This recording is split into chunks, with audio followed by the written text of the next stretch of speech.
Currently, we're working on Bill C-31. Bill C-31 is probably the most extensive bill that will radically change how it is we manage our refugee determination system here in Canada. It is an omnibus bill that will change very many aspects of our legislation that already exists. For example, there are 4 areas that we're very concerned about in Bill C-31. We are concerned about shorter time limits, so that currently in the bill, the proposal is for folks to be able to file their claim for asylum within 15 days. We are particularly concerned about groups like women who are fleeing domestic abuse. We are concerned about lesbians and gays who are coming into Canada, who will be expected to disclose this within 15 days. We know that groups who are vulnerable need a longer time to develop some levels of trust, particularly those who have faced persecution. We are very concerned about the minister being able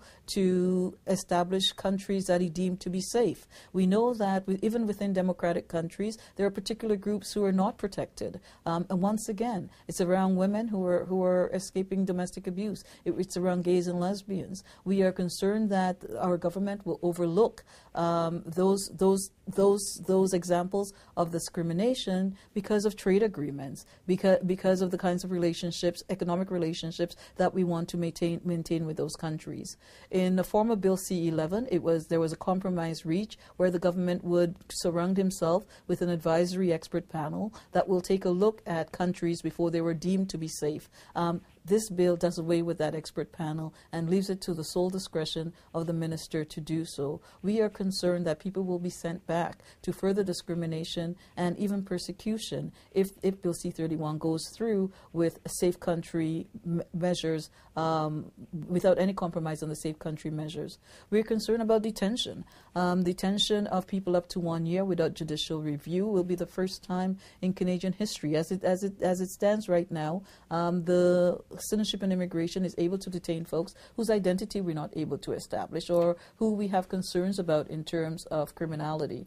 Bill C-31 takes it 100 steps further. It will detain anyone who is deemed to have arrived in an irregular group. An irregular group means people who come in as a group, mostly by boats, and it's clearly a response to the few hundred Tamils who came in over the last 2 or 3 years by boat on the sea. Detaining children 16 and over is never been heard of in Canadian history. The fact that we're defining children as 16 as opposed to 18 is new in and of itself and is a problem and a concern that we will continue to raise and that everyone should be concerned about in terms of women and children and men who have not been charged with anything other than the way they arrive in Canada being detained for up to a year.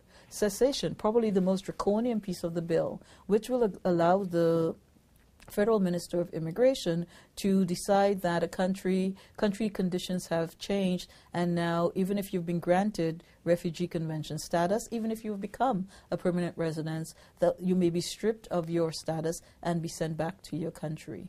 And what's even worse, that this part of the bill is retroactive. So folks who came in as refugees, where it is okay to ask for travel documents from your country of origin, where for very many reasons, sometimes you have a dying parent, and although you came in as a refugee, and yes, you continue to fear persecution, you go back in order to say goodbye to your parents, not knowing that with the passage of a bill like C-31, the government can take a look and say, oh, you've gone back to your country, so it couldn't be as unsafe as you've said, and your status can be removed, and you can be sent back to that country. There are very many things wrong with this bill. One of the messages that we've been sending out is that over the years, as a country, we have apologized to many groups for these kinds of public policy that we have had in place. We've apologized to the Chinese community for the Chinese Exclusion Act and the head tax. We have apologized to the Japanese community for interning them during World War II. We've apologized to the Jewish community for turning back the boats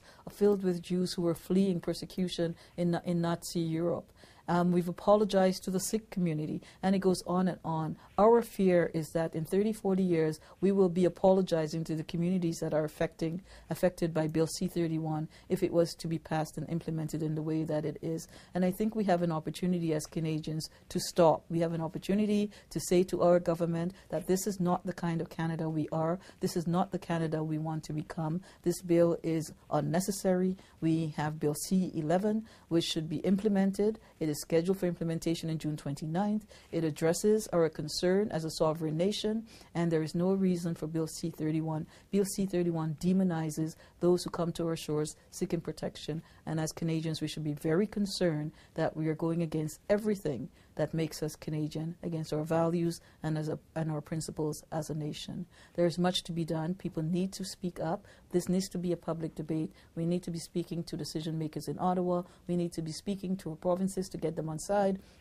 to question the government in terms of how it's moving forward. We need to be having our city councils who are concerned about Canada's reputation, who are concerned about our ongoing humanitarian values of protecting those in need of protection, to speak up.